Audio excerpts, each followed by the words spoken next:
Hello guys. इससे जो पहले वाले वीडियो थे उनमें अब लोग जो है वो इलेक्ट्रिक फील्ड इंटेंसिटी के जो टॉपिक थे वो अप्रोक्सीमेट सारे टॉपिक अब हम लोग कंप्लीट कर चुके हैं। तो इससे अभी जो आज वाली वीडियो में हमारा टॉपिक आगे वाला टॉपिक होगा इलेक्ट्रोस्टैटिक पोटेंशियल। तो आपको इसके बारे में अच्छे से समझना है। अगर कोई भी डाउट है तो कमेंट में बताना है, और इसको मैं आपको इसको बेसिक्स से बताऊंगा। और जहाँ तक इसका जो कॉम्पिटिशन्स हैं या कोई एकेडमिक एग्ज़ाम है वहाँ पे इसका जहाँ भी कोई भी पॉइंट आता है तो we will involve all the topics. Okay guys, and you have to keep watching the video till end. And if you like my video then you have to subscribe my channel name on YouTube physics by Satish Chand. तो यहाँ से आपका क्या है कि हमारा आज का टॉपिक होगा इसका इलेक्ट्रोस्टैटिक पोटेंशियल। ये आपका टॉपिक है।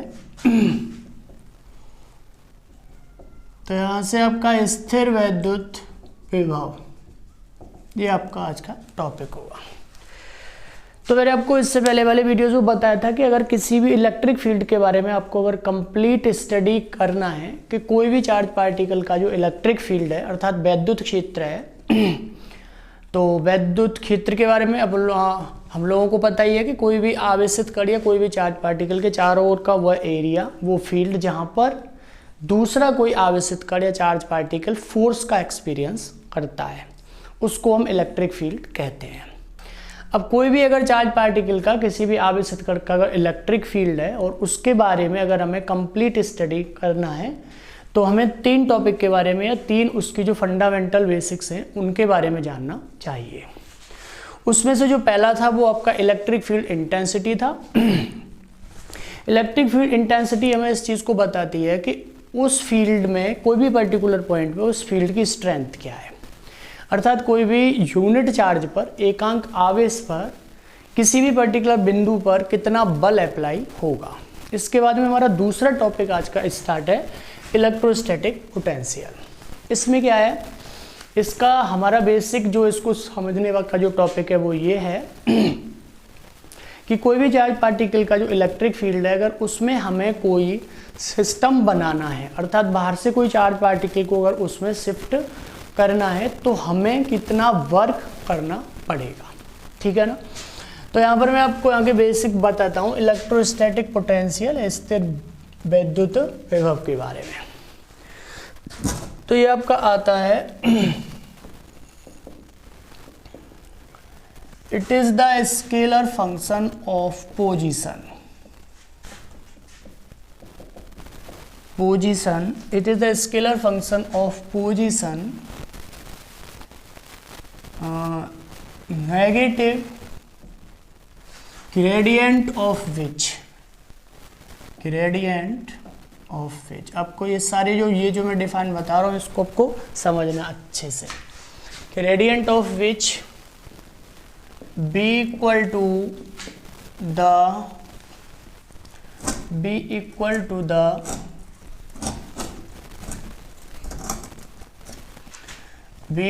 To the electric field intensity.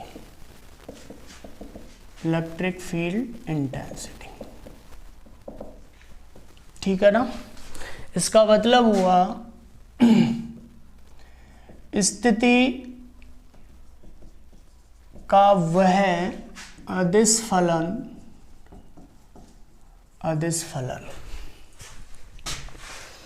जिसकी प्रवणता वैद्युत क्षेत्र की तीव्रता के बराबर होती है, नेगेटिव में के बराबर होती है। ये इसकी आयत है आपकी डिफाइन। इसकी वजह से डिफाइन एक और है बट वो इसके बाद में मैं आपको बताऊंगा। तो यहाँ पर आपको पहले समझना है इसको अच्छे से। तो यहाँ पर आपका क्या है कि इलेक्ट्रिक फील्ड इंटेंसिटी अर्थात वैद्युत क्षेत्र की तीव्रता जो होगी E vector will be equal to minus gradient of V. ठीक है ना। अर्थात जो वैद्युत क्षेत्र की तीव्रता है वो विभव की प्रवणता की नेगेटिव के बराबर होती है। तो यहाँ से मैं इसको लिख सकता हूँ माइनस डी वी अपॉन में डी आर एन वेक्टर या फिर एन कैप। ठीक है ना। तो क्योंकि ये वेक्टर क्वांटिटी है तो यहाँ पर हमें वेक्टर इंट्रोड्यूस करना पड़ेगा और यहाँ पर मैं इसको यहाँ पर एन कैप, ठीक है ना। एन कैप इधर क्या है, एकांक वेक्टर है, इसको बोलते हैं यूनिट वेक्टर। और यहाँ पर इस वेक्टर का इंट्रोड्यूस करने का सेंस क्या है कि ये केवल हमें डायरेक्शन के बारे में बताएगा, ठीक है ना।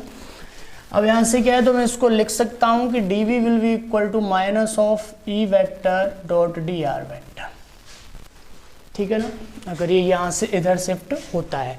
और यहाँ पे ये जो डॉट आएगा उसके पीछे कॉज क्या है, क्योंकि जो पोटेंशियल है अर्थात विभव है वो आपकी स्केलर क्वांटिटी है, अदिश क्वांटिटी है।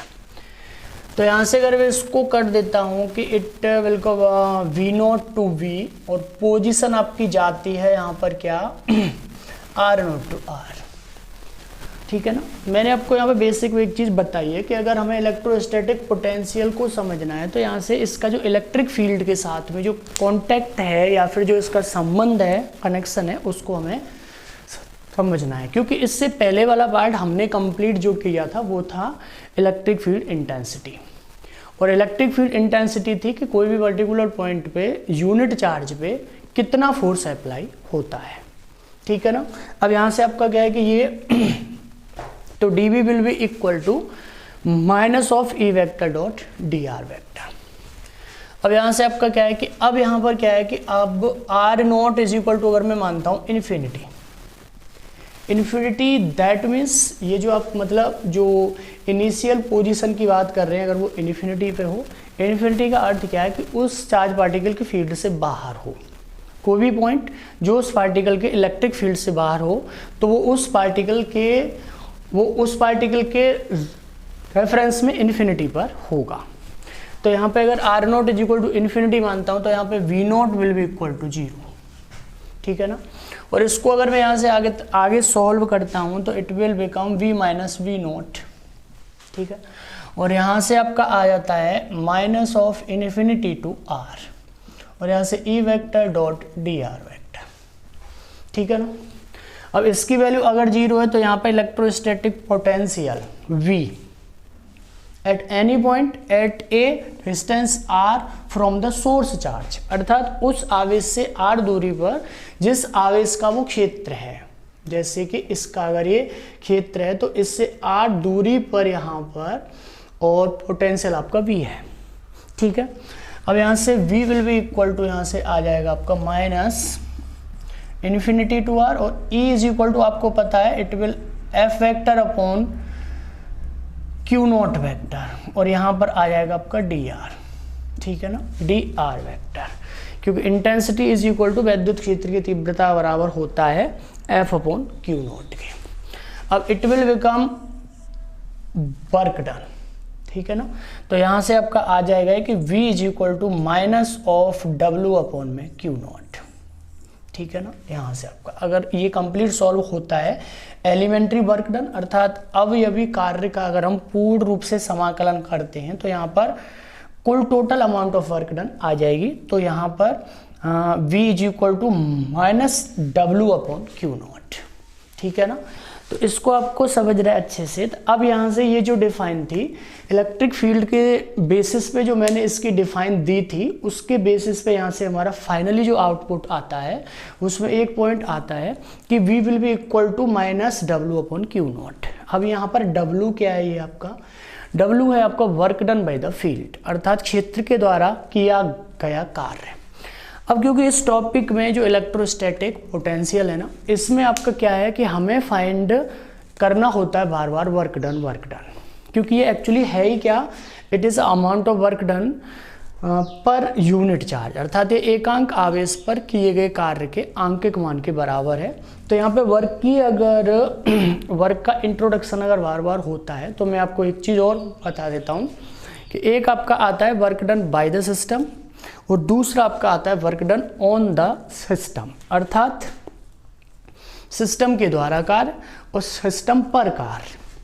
तो यहाँ से आपको ये समझना है कि ये जो वर्क डन है जिसकी हम बात कर रहे हैं यहाँ पे, it is by the system. तो यहाँ पर आपको लिखना क्या है इसलिए इसकी डिफाइन, इसके अलावा ये इसकी डिफाइन पहली थी, दूसरी डिफाइन आपकी आ जाती है यहाँ पर कि किसी भी बिंदु पर किसी भी बिंदु पर विभव क्षेत्र के द्वारा एकांक आवेश पर किए गए कार्य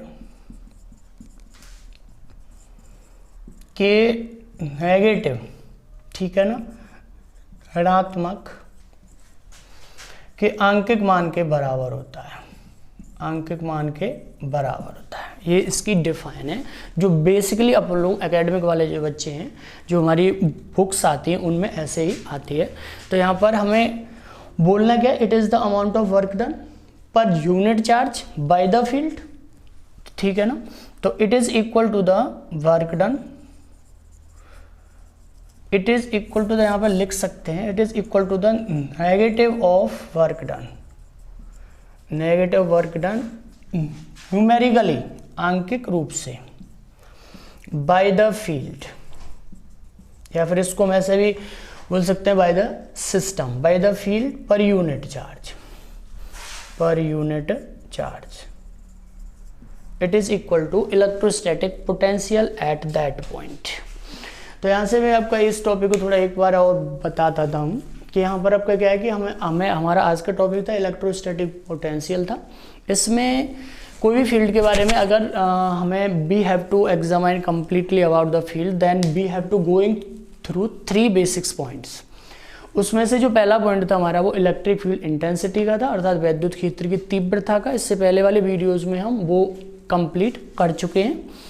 इसके बाद में हमारा सेकंड टॉपिक आता है इलेक्ट्रोस्टैटिक पोटेंशियल। तो ये हमें इस चीज़ को बताता है कि कोई भी अगर कोई फील्ड है, कोई भी चार्ज पार्टिकल का, उस फील्ड में अगर हमें कोई अपना सिस्टम बनाना है, तो बाहर से अगर कोई चार्ज पार्टिकल को वहाँ पे एडजस्ट करना है, फॉर्मेशन अगर कोई भी सिस्टम की बनानी है, तो वहाँ पे जो कितनी अमाउंट हमें वर्क करना पड़ेगा वो हमें इलेक्ट्रोस्टैटिक पोटेंशियल ही बताता है। यहाँ पर इसकी इलेक्ट्रिक फील्ड इंटेंसिटी के साथ में जो अटैचमेंट है, अर्थात इसकी जो डिफाइन है वो ये है कि it is the scalar function of the position dv/, में ये दूरी का एक ऐसा फलन है नेगेटिव ग्रेडियंट ऑफ विच, अर्थात इसकी जो नेगेटिव प्रवणता है वो इलेक्ट्रिक फील्ड इंटेंसिटी के बराबर होती है। तो E vector will be equal to minus of dv/dr n cap. यहाँ पे n कैप का इंट्रोड्यूस इसलिए हुआ है कि it will show the direction only because it is a vector quantity. अगर यहाँ से dv की वैल्यू आ जाती है इस टाइप से, और इन्फिनिटी पे अगर कोई भी पॉइंट मानते हैं तो वहाँ पे पोटेंशियल की वैल्यू 0 होती है। तो इस टाइप से यहाँ से v की वैल्यू आपकी आ जाती है माइनस ऑफ W/Q0, ठीक है ना। यहाँ पर ये क्या है, तो इसलिए किसी भी विद्युत क्षेत्र के द्वारा एकांक आवेश पर जो कार्य होता है उसकी नेगेटिव आंकिक मान के बराबर उस बिंदु पर विद्युत विभव होता है, ठीक है ना। इसके बाद हम नेक्स्ट टॉपिक स्टार्ट करते हैं इसी में कि हमें निकालना है कि expression for the electrostatic potential eight any point in an electric field. तो कोई भी विद्युत क्षेत्र में यहाँ से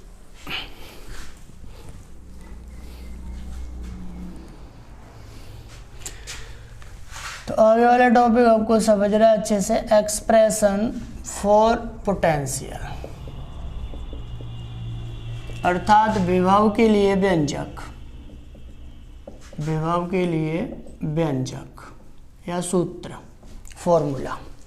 तो यहाँ पर सबसे पहला पॉइंट हम क्या मान लेते हैं कि जैसे हमारे पास में ये कोई सोर्स चार्ज मीन्स जिस चार्ज पार्टिकल के हम फील्ड की बात कर रहे हैं, जहाँ पर कोई भी पॉइंट पर हमें पोटेंशियल फाइंड करना है, ठीक है ना। अब इसको मैं मान लेता हूँ कि ऐसे मान लेते हैं आपका यहाँ पर कोई पॉइंट P है और इस पॉइंट पर इस सोर्स चार्ज पार्टिकल के कारण हमें इलेक्ट्रोस्टैटिक पोटेंशियल निकालना है, ठीक है। तो सबसे पहला पॉइंट क्या है कि इसमें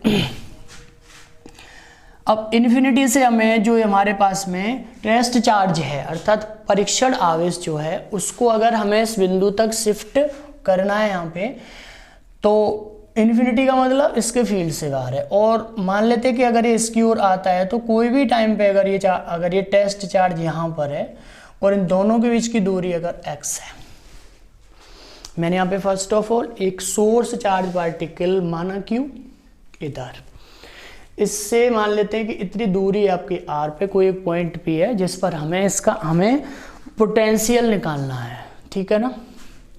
और पोटेंशियल निकालना है, इसके बाद में आपका क्या है कि तो पोटेंशियल की वैल्यू कैसे आएगी कि अगर हम इस पॉइंट तक कोई भी एक हमारे पास में परीक्षण आवेश है, टेस्ट चार्ज है, ठीक है ना। और टेस्ट चार्ज के बारे में मैंने आपको पहले भी बताया था स्टार्टिंग में कि ये पॉजिटिवली अज्यूम होता है ऑलवेज, और इसकी अमाउंट ऑफ चार्ज इतनी होती है कि इसके फील्ड से दूसरे जो चार्ज पार्टिकल है, जो हमारा सोर्स चार्ज पार्टिकल है, उसके फील्ड में कोई इंटरेक्शन नहीं होता है, ठीक है ना। तो अगर हमें ये इन्फिनिटी से इस पॉइंट तक शिफ्ट करना है, तो मान लेते हैं कि एट एनी इंस्टेंट, किसी भी क्षण पर ये जो हमारा टेस्ट चार्ज है ये कोई पर्टिकुलर पॉइंट था उस पे था, और इस सोर्स चार्ज से इसकी दूरी x थी, ठीक है ना। तो यहाँ पर इन दोनों के बीच में जो फोर्स आएगा वो आएगा आपका 1/4πε0 और Q1 Q2 अपॉन में x² according to Coulomb's law, ठीक है ना। कूलम्बियन फोर्स है और हमें कूलम्ब्स लॉ बताता है कि दो चार्ज पार्टिकल के बीच की दूरी अगर x है तो it will be the electrostatic force between them. अब मान लेते हैं कि इसको हमने तो work done in displacing Q0 by dx distance, अर्थात इसको हमने एक एलिमेंट्री दूरी dx से हटाया, ठीक है ना।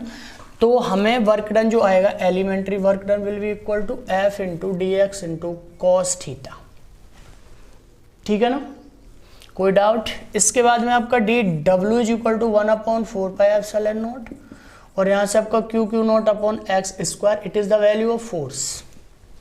अब यहाँ से आपका आ जाता है ये dx। अब आती है बात किसकी, एंगल की, थीटा की। थीटा क्या है, it is the angle between f vector and we can assume that it is the angle between vector f vector and dx vector, इन दोनों के बीच का एंगल है, ठीक है। अब अगर हम बात करते हैं बाय द फील्ड, तो फील्ड का इसका खुद का सोर्स पार्टिकल का जो फोर्स होगा वो इधर है f वेक्टर, और पार्टिकल आ रहा है किधर, इधर dx वेक्टर। तो दोनों जो वेक्टर है वो एक दूसरे के एंटी पैरेलल है, तो एंटी पैरेलल में थीटा विल बिकम 180, ये सी बात है। तो यहाँ से मैं लिख सकता हूँ cos 180, ठीक है।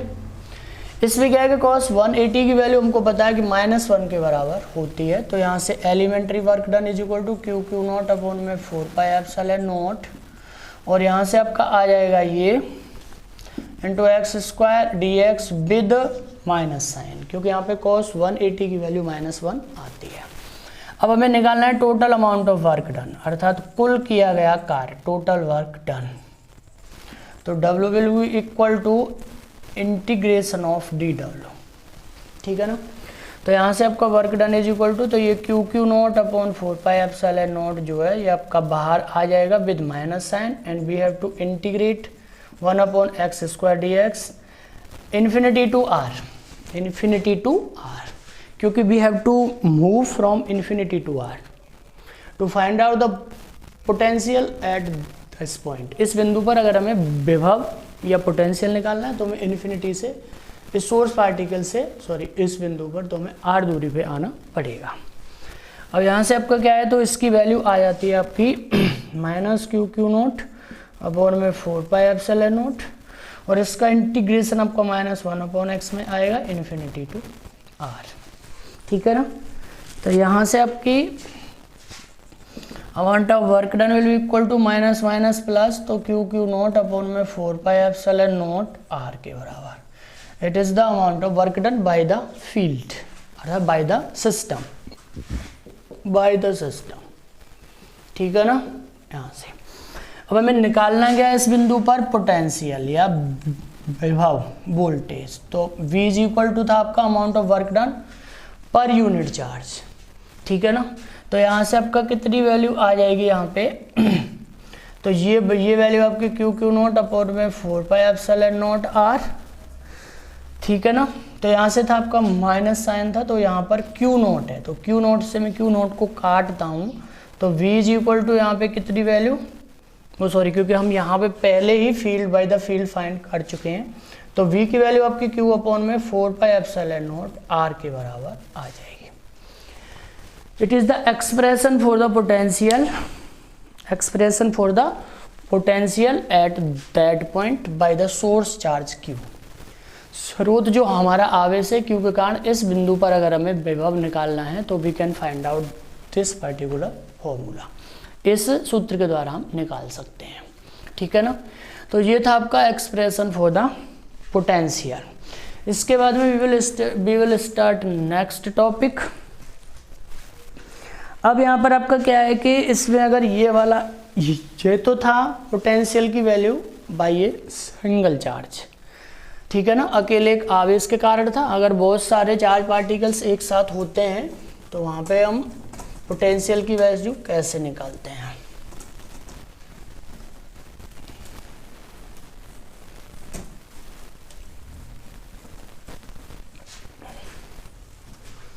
तो यहाँ पर आपका क्या है, potential by the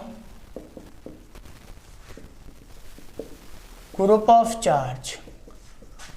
of charge, अर्थात आवेशों के समूह के कारण विभव,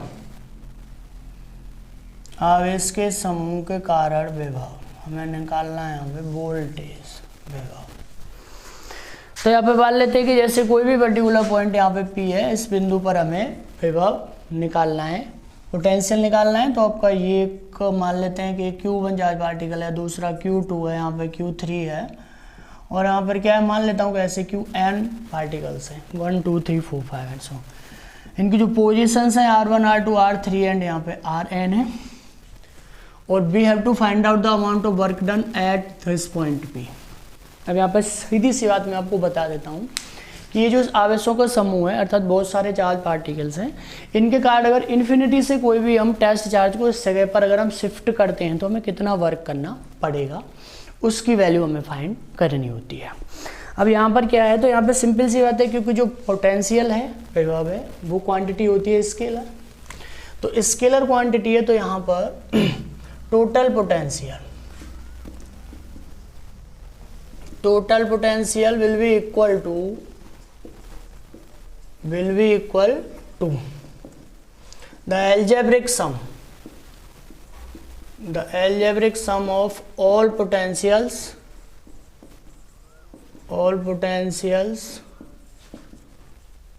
by the individual